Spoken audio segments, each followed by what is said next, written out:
Agar shunaqa bir apparat bo'lsa, bunday qilib turib ko'rsang, irodasi 70%, irodasi 30%, juda ko'pchiligimiz 50 dan past bo'lsa kerak.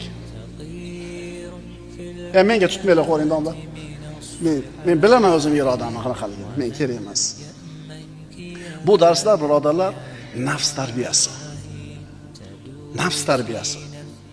Biz ana shu qalbimizni, nafsimizni tarbiya qilmasdan turib, Alloh taoloning roziligiga yetisha olmaymiz.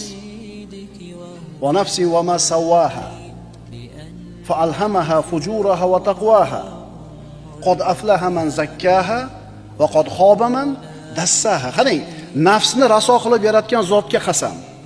Nafsni fujurini ham, taqvosini ham ilhom qilib qo'ydi. Ya'ni ikkala tomonga og'olaydi nafs.